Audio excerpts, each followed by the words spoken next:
It's Dr. Amanda with Straightsmile Solutions, straightsmilesolutions.com, and today we're going to kind of talk about a serious subject that I probably get asked about this on more the patient-facing side, and I'm not directly trying to work with patients. They just love to contact me, through socials and stuff like that. So, I also, I help out on patient-facing Facebook groups and stuff, and yeah, this is a tough one because listen, I'm really scared of this. I've gotten myself in hot water for doing absolutely nothing wrong, I can tell you, and I think I've talked about this in other videos. But from the patient's perspective, something was wrong. Someone planted a seed. They said I did something wrong. I don't know. It was totally fine. I got out of everything. But, a lot of times a lot of patients honestly are out there to take advantage of you. And it's happened to me. It's happened to people I know where I look at this work, I'm like, it's fabulous. What are you talking? There's nothing wrong here. But there's some dentists out there that would rather not spend the money on an attorney and would rather just settle because it's just easier. Defending yourself is so difficult, whether it be with an insurance company or a dental board. I think I've told you, if you go back, I don't know where the videos, you guys can find it. It's definitely within the last 6 months. But I talk about getting in hot water and having someone potentially go to the dental board. When they tried to sue me, we didn't quite get that far, and I did absolutely nothing wrong. Everything was immaculate. Like, I don't even know what they were smoking. But sometimes people think that they can get money out of you, even if they didn't do anything wrong. Or sometimes there's two different ways to look at something, and there's nothing that you did wrong. It's just maybe a misunderstanding or one of these things, or someone's just upset because, they didn't like your prices, or they're struggling in life and they're trying to see if they can find someone to give them free money. And unfortunately, 98% of stuff often is this, so it's a really stressful, and it's the worst part about, honestly, being a dentist or being even a physician. I have physician friends that go through this, and it's like, oh my goodness, I literally gave up my 20s to study, to be this for you, to be the best I can be. And I can tell you, for me, if you listen to my stories, I didn't graduate. I went straight until I was almost 30, and that's for all y'all having a great time in your 20s and partying. We were borrowing money, and then we graduate at 30 and we have an incredible, scary amount of student loan debt. Some people over $1 million. Mine definitely was not that much, but it was in the hundreds of thousands. And at my age, I'm still paying it off. Every month they take a big chunk out of my check, and it's like, man, when people disrespect you like this and you're doing the best you can, and they try to make your life very difficult and take a lot of money from you, off your table. And to be honest, now I'm going to go on a whole different tangent, but y'all think that we're super rich. We're not. We have so much student loans we have to pay back, and it takes decades sometimes to even get to the point where you're taking money in, but a lot of money going out, so you're not. Maybe some people try to drive fancy cars, but most of us really can't live that kind of lifestyle. There's a few people who've managed to pull out something really entrepreneurial, and that's great. But for the most part, dentists and physician salaries are not that high after you take out the student loans. I mean, is it even necessarily worth that? I've got 2 kids, just even before even getting into this whole thing, that they're teenagers. They see what we go through. As much as I love what I do, would I tell my kids to do it? Heck no. No way. No way. My son's going to be an engineer and my daughter's going to be a nurse, and they're going to start investing early and start buying real estate early, and they're probably going to live a better quality of life than what we did, because we gave up 10, 12 years to try to help people. So, get that idea. Sometimes we feel really disrespected. All right, different topic. So the question is, what if you really had something bad happening? And I do help out with a lot of patient-facing Facebook groups, and I see stuff and I'm like, oh no, I'm so sorry. They really did F you over. That was wrong. I'm looking at it from as many different ways as I can, and I know there's 2 sides to every story, but I don't see any way this wasn't wrong, and I have to be careful because I don't want to get in the middle. I'm just a random dentist on the internet. That's a great way to get myself sued. There's a digital footprint of my response, So, I always say, go get a second opinion, go get a third opinion, go get a fourth opinion with a local dentist, And a lot of people don't want to throw their friends under the bus, or they just don't want to make waves, So sometimes you're not going to necessarily hear the truth, but then there's a lot of other dentists out there that know that you're going to get a possible big payout and get things redone with them, and they're going to make a lot of money off helping you. And there's a lot of dentists out there that will do that to other people. That's just not cool, but they're there. So we've all experienced it, and they will enable you to cause trouble or whatever. So But, occasionally there was situations where someone would come to me at the second or third opinion. And I'm like, I'm sorry, I don't know the full story. And sometimes we get a whole copy of the records and I'm like, I'm so sorry, like this is not the way I would have done it. And here's why. And that's all I can say. I'm not going to say, I don't know the whole story, but this is sad that what happened to you. And sometimes they ask you to help out, and help write a letter, or then you get yourself involved in something, but it's the right thing to do because you got to help this patient out. Maybe this patient no way can afford to get their work redone, or they're in, total pain, or they're not functioning, or just looks terrible, and their life is, upended because they can't get a job and they can't hold a job because that's something disfigured, basically, and I've seen this, unfortunately, in orthodontics way more than I want to see it. And I can't walk away. I can't not want to make waves. I'm going to have to get involved because I got to help this patient out. I can't sleep at night if I'm not going to help this patient out, and there's some of you, that I have helped you with stuff like that. But so basically what it comes down to is I'm telling you what to do. You go get a second, third, fourth, fifth opinion. Ideally not from some type of chain thing. Usually consultations are free. If not, you can write dentists and say, hey, look, I'm low income. I can't necessarily afford an exam, but is there an opportunity for me to either do a virtual consultation or, an in-person consultation at no charge to get a second opinion on some work that I had done? Really appreciate it. Certainly, if I'm able to afford it, I would consider coming to you to getting the work done, if I feel like it's a good fit. And a lot of dentists will say yes. You'd be surprised at how many would be more than glad to either do a virtual or a free in-person consultation just to, it's called a second opinion. That's what you call it. I would like to have a second opinion, on this treatment. Even if you're in the middle of treatment, you can maybe not be done. Maybe you've only gone 6 months into it. If you're not feeling great about the treatment and you feel, but the first thing you got to do is you got to go to the dentist. You got to call the front desk and say, hey, look, because usually when you're going to have ortho done, it's busy. There's 4 chairs, 6 chairs, 8 chairs going on one time. There's 90 patients a day. They don't have time to sit and have a chat with you, chitty chat.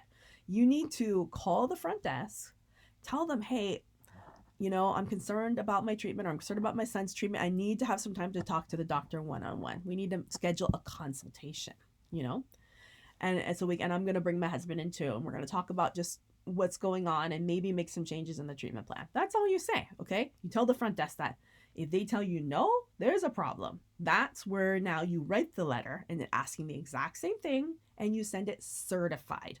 I tried to talk to you. I tried to call you on this date. I tried to talk to you in person. I asked for this. It's a reasonable request. Now I'm sending you a certified letter. If you do not respond within 7 days, I will take next steps. You don't have to say what they are. You just say next steps, okay? It's sent certified to the doctor, okay, at the office. You give it about 30 days for a response. If you don't get a response within 30 days, now you are welcome, to move on. And you tried. Now you go get your second, third, fourth opinion, At this point, you can tell them, look, I tried talking to Dr. So-and-so. He wouldn't talk to me about it, about my concerns. And you move on. Or even if you did get the meeting and you're not satisfied with the response that they're giving you, if you really feel like your treatment should be doing Z and it's doing X, and you know how he's explaining it doesn't make sense, then always good to have him write it out, though. Write out the explanation. If he's not willing to do that, the treatment plan, then now this is another red flag. So these are all things that would be red flags for me if I heard a patient telling me this. A reasonable dentist who's confident in his work and has a good quality of work would be more than glad to sit down with you and explain to you, But now you have to listen to what they have to say. Sometimes things can't go the way you want them to go. I can't tell you how many times, patients are like, well, why can't you make space without pulling out teeth or distalizing the teeth or doing IPR? Well, we can't because your bone doesn't allow it. There's a reason why I went to school for 12 years college total and residency and dental school. Well, actually, it's 11. Because I'm there to learn, and I did really well at my studies. So if I honestly tell you something is not possible or is going to damage you and I can't do it, I'm telling you, I'm so sorry. I don't want to lose my license. I can't do something below standard of care. You're pushing me to do something that's not right. I have 11 years extra school in this field of study. I'm sorry. I'm telling you it's not possible. So if you go to the second opinion, third opinion, and people telling you the exact same thing, well, you're wrong, and they did nothing wrong. But if you go to the second, third, fourth opinion and they're telling you what this other doctor that you got in writing, and it's good if you can record it or have it written down. That's my suggestion, because you may try to explain it, but it's like playing telephone. Things get lost in translation. So the way you're explaining may not be the way the doctor would explain it, and now this is where misunderstandings happen. So any reasonable dentist will let you either record the conversation or will write it down for you, what they said, and give it to you within a reasonable amount of time. If they're not willing to do this, again, red flag, red flag. And you need to be documenting all this. On September 1st, blah, blah, blah, blah, I called. They blew me off. Obviously be professional at what you say. On September 15th, I walked into the office and I asked for this and that. The receptionist, so-and-so, her name was so-and-so, said no. Okay. Or I did get the appointment, and this is the copy of what they said, or here's a video of what they said. This was their explanation. I also requested a copy of my full records. You might have to pay a photocopying fee, but it's going to be like $10. Including the records, my x-rays, your progress notes, your scans, whatever, the full records. I'm requesting a copy of this. I'm willing to pay the nominal copying fees, which usually is no more than $5, $10, $20. Okay.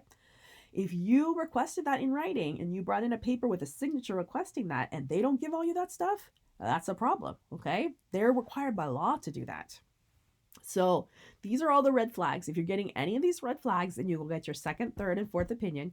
You keep a journal detailing who you talked to, when you talked to, what they said, what you did, what your next steps were, and then, you document all this, in a little packet, and you have one of a couple directions you can do things. Okay. I wouldn't go straight to a lawyer. I think that's not cool. First of all, there are a lot of money hungry lawyers that will take clearly malpractice cases on a contingency fee, where they're going to take usually 33 to 40 something % of any winnings that come in, so that's how that works. But from my experience, it has to be pretty cut and dry that they're going to win. They will not take a case they don't think they're going to win. So if they're hemming and hawing and not willing to take your case, well, then it's probably not a very good case, and that should be telling you something. So you're welcome to go try that, but I would tell you that they'll usually have one attorney in these litigation or personal injury things that specializes in like medical and health stuff, and they're pretty educated on the topic. And then they also have consultants who hire people like me that are like, here's the scoop, what do you think about this, and they get someone who's totally independent, doesn't know these people from a hill of beans, that can say, okay, yeah, this really is a problem, you will probably win this case, here's why. So you can go the lawyer direction if you want first. I think it's shitty, but I think you do one of two things. Either if you used insurance, you go to your insurance company and you appeal. It's kind of not unlike if I have a fraudulent, questionable credit card charge. If I can't first I go to the vendor and try to get it fixed. I'll send a letter, I'll call. If I don't hear from them, this is exactly what I do. Then next I go to the credit card company and I say, sorry, this is fraud. Here's what I did. Here's the time I did it. And I've never gotten my money back. I always get my money back, because that's exactly how I deal with it. But the stuff I say is legit, right? I check it out first.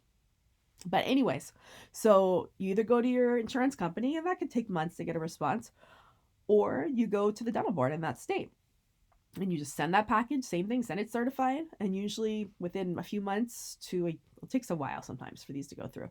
Some dentist that's on their board will follow up with you, and they might bring you in for an interview or something.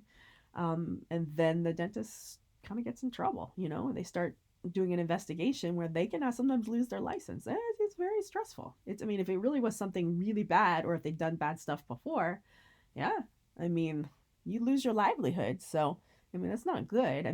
Certainly the insurance thing is less of a sting, because now, okay, yeah, worst comes to worst, they just pull the money they gave you, and it's a kind of a slap on the wrist with the insurance company.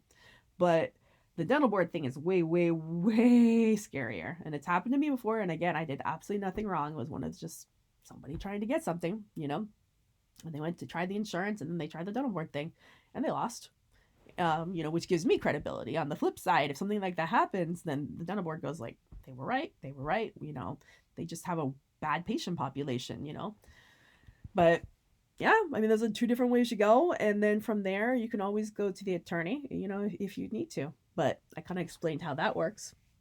But it's unfortunate. Try to do it the right way first is pretty much what I want to do. And I wish some of the situations I gotten myself into, I wish that those people had tried to talk to me first, because if they had, I would probably have given their money back, you know, or found a way to fix things that they were happy. Like, I'm so sorry. Like, my goal is to make you happy, and that makes me so sad to find out that I didn't even know that you were unhappy. That's the worst part. I mean, if I knew someone was unhappy, then usually we can resolve it, you know.